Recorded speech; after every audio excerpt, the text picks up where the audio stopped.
Hi everyone, it's Helen here and it is day 7, I think now, of our 12 days of Pilates. So we're going to plough straight on. Hopefully it's all starting to make a little bit of sense to you now.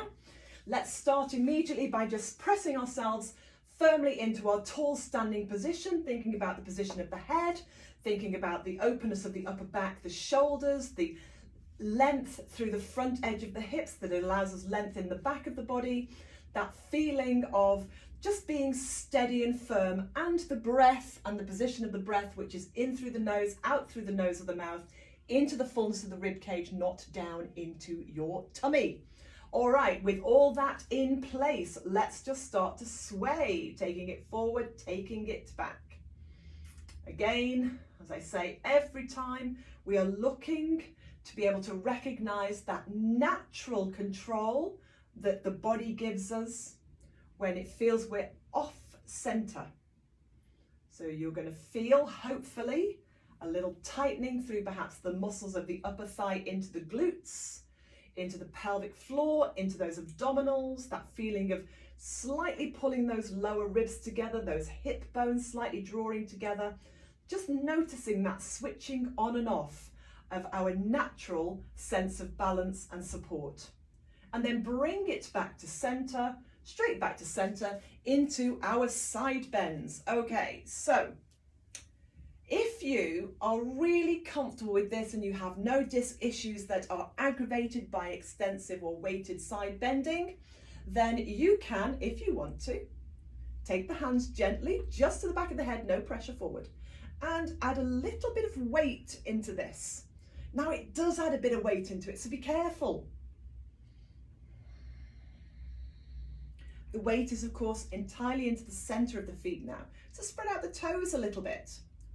Those elbows should be just in the very edge of your vision. So as you look forward, you just see those elbows just at the very corner of the eye. Imagine somebody's got hold of each elbow and is just trying to pull them further away from the other.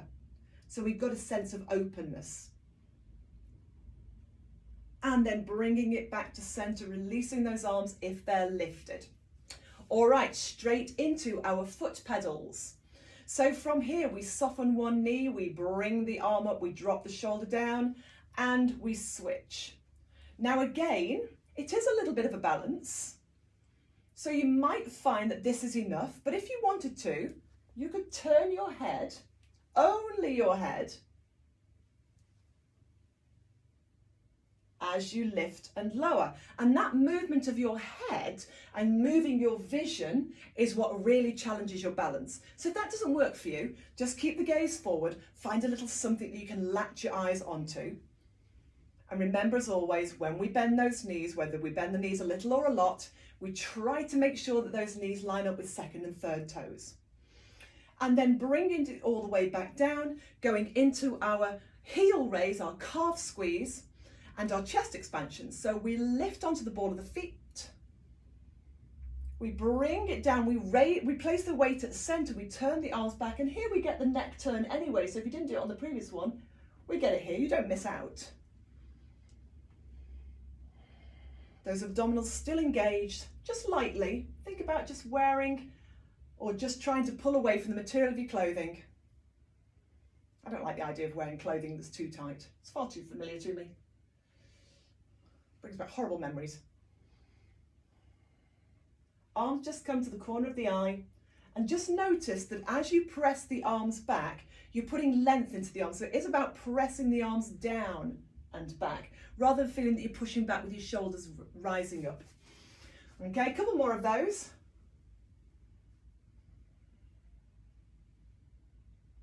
And then bring it back to center, straight into our hip hinge.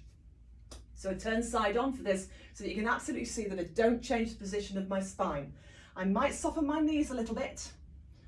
Sometimes you'll hear this called a waiter's bow. So we're just folding into those little creases either side of the pubic bone, and if it helps, you can put your hands there. Otherwise, just cross the arms over the chest and use those glutes. So actively squeeze those buttock muscles as you come back up again. Try and get everything you possibly can. Squeeze every ounce of activity out of your movements. Now this of course becomes the precursor to our squat that we're going to do in just a moment. So bring it all the way back up, give those shoulders a little shrug out, give the feet a little shake out, because it's possible that for you, for your squats, you might not want to go hip distance, you might not want to go parallel, you might want to go wide, you might want to go a little bit more turned out. It depends on your hips, okay? So, whatever works for you, you want to do that slight hip hinge again. We've still got those abdominals lightly engaged.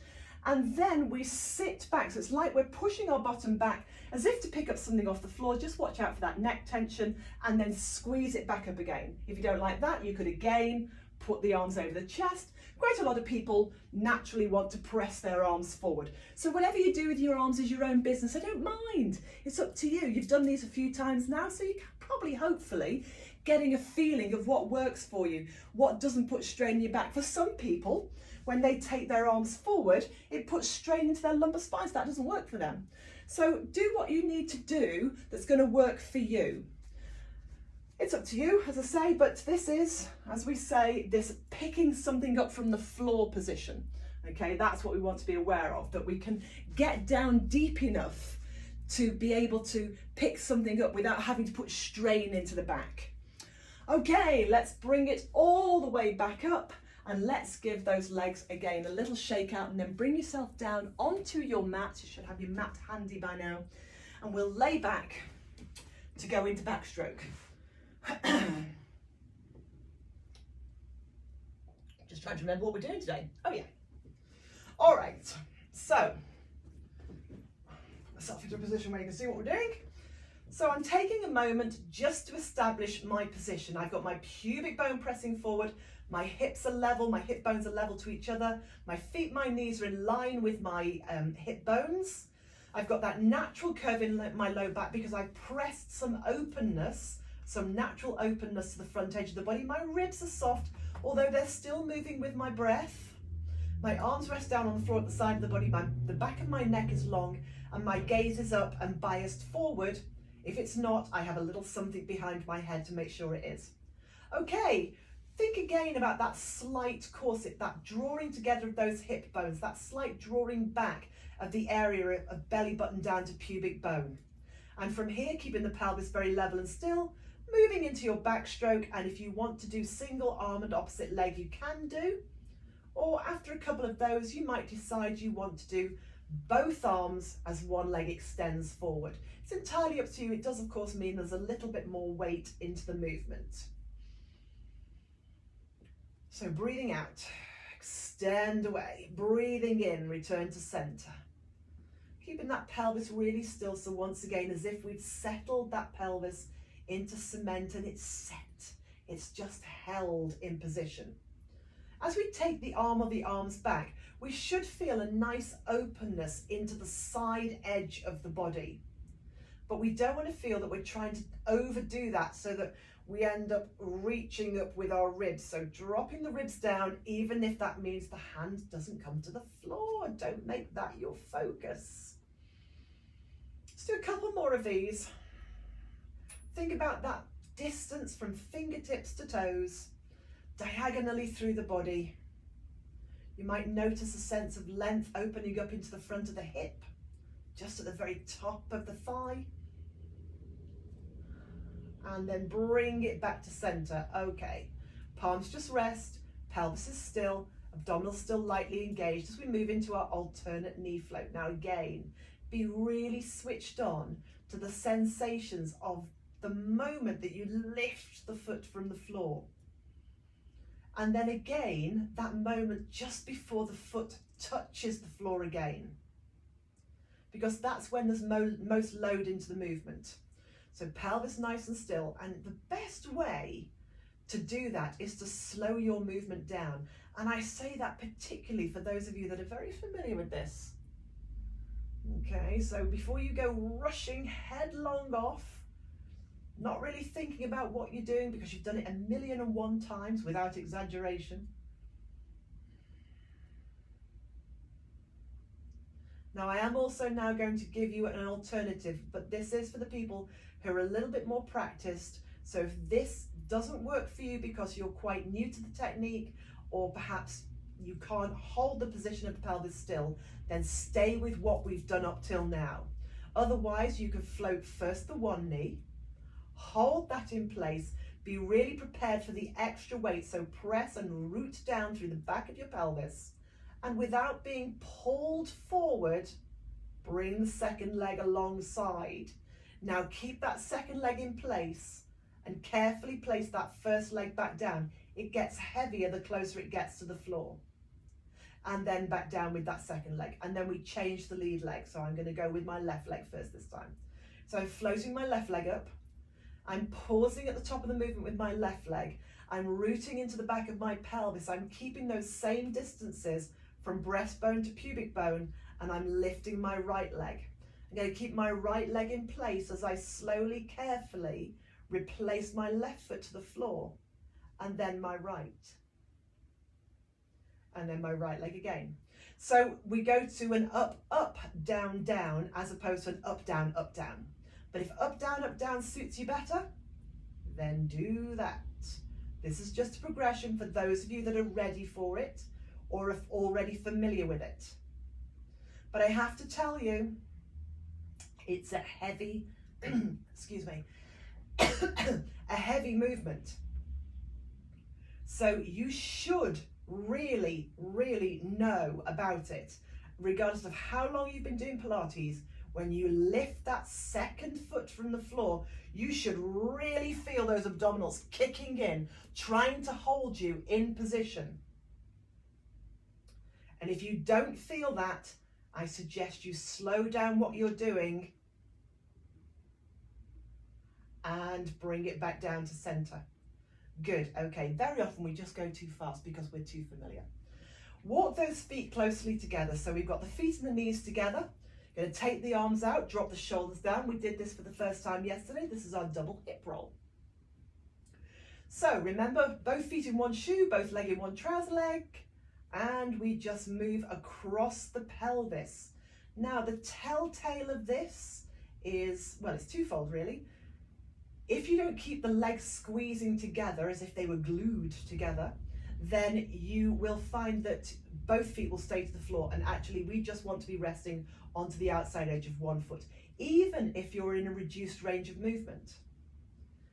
Or you'll find that you'll feel sliding between the inner thighs and the knees and the inner edge of the calves if you're not keeping those legs firmly held together. So there is some tension and some tone and some activity in those inner thighs, drawing up to the pelvic floor and the groin. But the ribs stay still, head stays still. We're not necessarily pressing into the arms at all. They're just there. And in fact, if you wanted to, you could cross your arms over your chest. It slightly narrows your upper body support, but we're stabilizing our upper body and we're rotating out of those lowest ribs as we move across the back of the pelvis. Just do one more of these. And then bring it back to center, release the arm position, whatever it may be. Take your feet a little wider apart, just let your knees gently sort of windscreen wipe from side to side, and then turn yourselves over, bring yourselves up to seated. Okay, so you could sit on a chair if you wanted to. You could sit on a yoga block, you could sit on a cushion, or you could sit flat to the floor. But it is really important that you sit upright. So even if you're sitting to the floor, you can't do this movement slumping into your low back, because that does horrible things to your neck as well. So you need to be upright, tall. Think about the distances that we have in the front and the back edge of the body when we're standing, when we were lying in backstroke and those hip rolls a moment ago. If you're sitting on a chair, just make sure you can put your feet flat, but you want to be upright. The chin is drawn in, chest and upper back is open, and we're going to move into archer. So on the previous movement, we anchored the upper body and we moved at the lower body. Now we're going to anchor the lower body and move from the upper body. So we're still working in thoracic spine, we're just moving into the main body of it. So taking the arms forward as if the arms were just sitting on a shelf. This is archer. So with the pelvis level and still, with that slight lift of pelvic floor and that slight corset, you're going to draw back. I'm going to draw back, so draw back on your right arm, as if you're pulling back on the string of a bow. So pull back on your right arm. Your left arm will draw the left side of your rib cage forward as your right arm comes back. And then bring it back to center. And then change. So it's almost like a push me, pull you kind of thing. One elbow pulls back, the other hand pulls you forward. So without moving at the hips, remember that you're kind of set in stone in the hips and the pelvis, but your movement comes out of this rib cage. Okay, so you get this nice swinging, a little bit like we did when we did the standing tandem stance earlier, if you chose that option.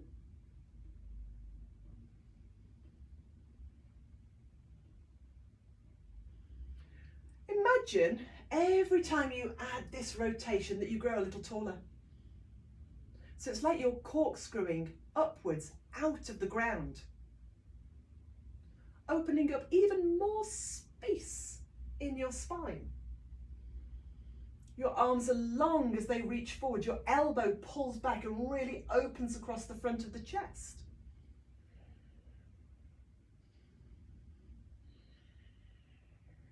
We're still breathing in through the nose, out through the nose or the mouth, taking the breath into the fullness of the rib cage. Just do that one more time. And then bring it back to center and relax. Roll your shoulders, release your head. You are done for today. That is day 7. We're motoring along with these. All right, so I'll see you tomorrow for day 8.